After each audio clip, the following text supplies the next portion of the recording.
still opening our phone lines. Like to take a few calls. I know before the break, Mariam talked about the fact that you should take the other video separately, because there's an initial video where he shoved her or pushed her a bit, and then the other video where he was actually grouping her. Yeah. So let me let you. So I wanted to talk about the hasty. Not just the hasty. Mariam was talking about the hasty trial, but I wanted to talk about even in the reaction of the girl. Even in, because Beecee has said a reaction, and we cannot have, if you have 5 kids, you cannot have all of them.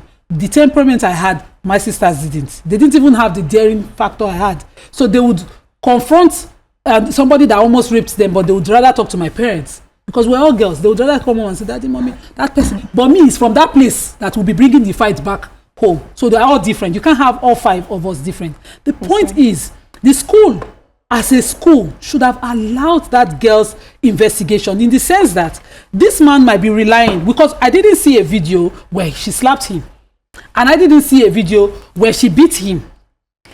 It is allegation. Somebody say. If you now talk about the witnesses, as Beecee said, that there were people around, I will tell you how that works. If 2 of us are fighting and I shout that did you just slap me? Even if you didn't, the next one you say, you slap her, don't breathe for them. The next one you call all 20 people later, they will tell you she slapped me. Because they will live with the first account of how I reacted. Even if I'm a good actress, nobody will believe me. So that account of other people were there without video evidence, and the girl's account is now countering his own, is something that the school should have taken. That's the iota of doubt. A proper sitting court would have said go into. And the Senate in the school is not an unserious body. A school, a federal university of that caliber, should take that matter. You should not be within the week of the allegation. The worst they would do in a proper school senate is suspend her pending investigation. Sometimes suspend the 2 of them pending that investigation. Because we found out later in schools that leaving the lecturer around, you will now find the student struggling through other courses who's taken by the lecturer's friends. We're talking some serious allegation here and it's being treated by social media. We've seen these days that everything on social media is now the court and the proper thing. There are ways to investigate an assault. Even in the proper system. Assault, sometimes you can't establish it on you slap me, I slap you. Let me quickly take this, because Wale has been holding for a while. Good morning, Wale. Thanks for calling. Hello, Wale. Good morning, Wale. Are you there? Yeah, I'm here. Good morning. You're live. Go ahead, please. Yeah, my name is Wale, calling from Ikorodu. You beautiful morning, ladies. You are doing a wonderful job. Thank you, sir. Regarding the issue on ground, Salam alaikum, Nema. I will disagree with you on your opinion about the issue of the UNIZIK students. First, let me start with an adage. Charity begins at home. We are losing morals and values as an African, particularly as a Nigerian. That girl has no right, no justification to even question the authority of a lecturer. When we are young in the 90s, a lecturer is like a father to us. When a lecturer is coming, we leave the walkway, we run away. Even in secondary schools, you don't have the right to question your teacher. We fear our teachers more than our parents. For her to do what she did, it was very, very bad of her. And the right thing has been done to serve as a deterrent to others. You don't get through to your lecturers. It's just she went too far. Even my boyfriend came out to condemn her. That's her attitude and that of her mom. Boyfriend. So she lacked morals and home training. Thank you. We didn't see the video of that one. Yes, so this boyfriend now, who knows if he's an ex-boyfriend, will be so upset with her. So he thinks like, let me nail the coffin, But for me, I would like to discuss the second part. I keep separating both, and I'm doing that because in life, as you grow older, you come to realize that there's always 2 sides to a story. No matter what story is given to you, please be patient to listen to the other side, especially if another side is being presented.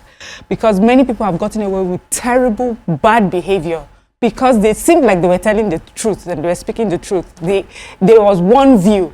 And so every time, especially in cases where it involves, something as serious as either your career, your education, is very important to give the other person an opportunity to defend themselves. And the Senate is there for a reason.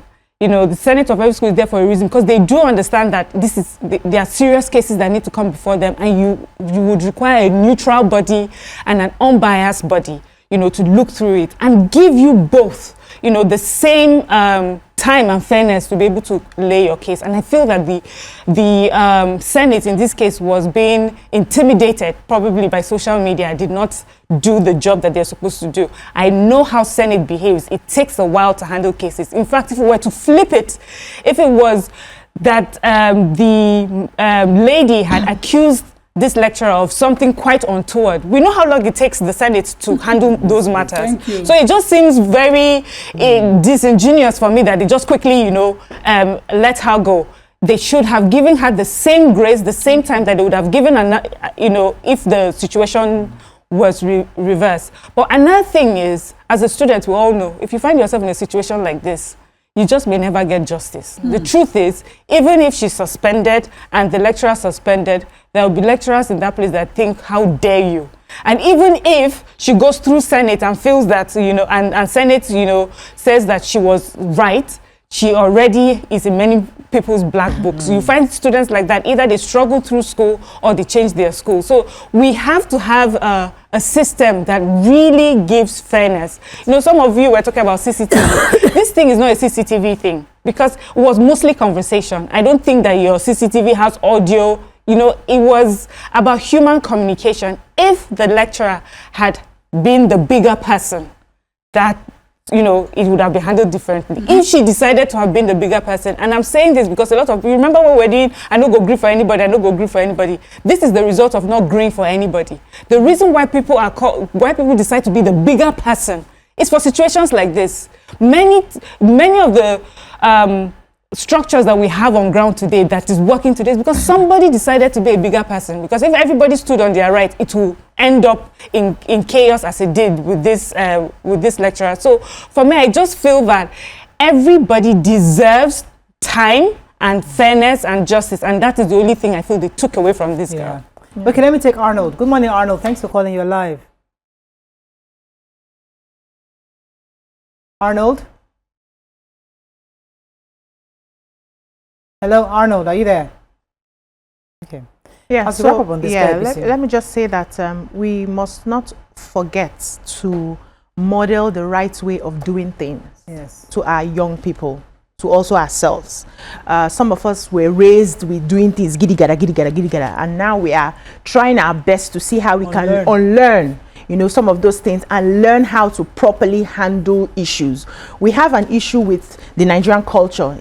A lot of things, we don't stand in the queue, we are always in a hurry, we're constantly shouting, any little thing, people are bringing out their fist and all, and we're saying this is not the way to go, especially in this 21st century. Now, if we're still doing the same thing and still, okaying the same thing being done to other people just because you feel this case is right, there's a way that girl, and I hear her mother is a lecturer, so there's a way that girl could have carried that matter. I didn't need to be or have a mother that's a lecturer in school for one lecturer to call me and say, if any day you are looking for any of your courses, we will fight for it, we'll call for your script because I've followed your grades from time immemorial. If you are a good person, people will fight for you. People will stand up for you. If you go through the right channel and you insist that in this matter, this person harassed me and I want to see the end of it, you will find that people will stand for you instead of going the other way and using your physical fist to do that. So we must model to our young people that there's always the right channel to do things right. That's the only way that we can change, and not sitting down to say, okay, because they did this, that's why I reacted that way. If she had held that man now, or they held each other and somebody fainted and died, is this what we're going to be discussing? Okay, so we'll be shocked. Let me just take subliminal takes. She says, I don't think he need to touch her while making his way. Having sighted her from a distance, he could have stopped and instructed, please make way, or having seen that it was a TikTok like he admitted in his video, I don't want to appear in your video, should have been his statement. After that, any violence from her would then be addressed. I want to use this opportunity to tell people, it is not okay to tap on non-family members. If I'm not your mother, your sister, because now everybody's family member, all cousins now. If I'm not your brother, family member, or cousin, or your friend, I have not permitted you that touch. This generalization of our touchiness, I don't agree with it. if you are not familiar with me, do not tap me in the name to get my attention, especially when you already have the attention, you know. So please, let's learn it. And there are ways to address people. Okay, let me say, Arnold is back, I'm told. Good morning, Arnold. Oh, we lost that. Sorry, Arnold. We've not addressed the issue of the snide comments, because these young people do that a lot. Yes. Because now it's so we even outside university, in the churches, everywhere, even in our homes, you know. So those snide comments also is something that we need to address with young people. As I said, in other climes, even you make a snide comment at a police officer, he's not supposed to. We see that sometimes they do. You take offense, but they're not supposed to attack. But when they do, the law takes its course. But you make a snide comment and you just walk off, and the police according to what they've been trained, they're not supposed to respond to you. So the same way, even you make that kind of comment to your lecturer, truthfully, yes, it is against him, he feels insulted, but how should he react? Should he confront you and insist, give me that phone, or come here? I mean, is he supposed to do that, or he's supposed to find another way of making a report saying, this person did this to me? I mean, how is the best approach when a young person makes that kind of comment to you? You know, one thing about snide comments and about jabs is that you do it knowing that the person cannot hold it against you. I didn't call your name. Did I say your name? I wasn't talking to you. Did I look at you? You know, our children do it to us. In fact, my daughter does it to me sometimes. I'm like, if you give me that attitude, I will turn you upside down. You know, they know what they're doing, and it's provocation. And the thing about, you know, what it now leads to if the person refuses to let it go is that nobody will look at the provocation. Nobody looks at provocation. They will come at you, tiny words, you know, either an attitude or something, you know. And the truth is, people need to understand that every action has consequences. If you provoke someone, if the person is not okay that day, or the person is not the bigger person, or the person is not civilized and decided to give you as you have given them, it will degenerate. But truthfully, what we have said to people and what we all try to do is to ignore it and just hope that you do it to the point that one day you get caught, or you do it to, you do it one day until something like this happens. You're on social media and people are asking you why you were behaving like that in the first place. But the best thing, honestly, is to ignore it. I know that it may seem tough, but honestly, just ignore it. Leave the snide person with their snide remarks. Now, with the lecturer. Let me pause you for a second, because I have to go on a very short. When we come back, we'll continue and conclude on this. Stay with us, we'll be right back. Stay tuned. Your View will be right back.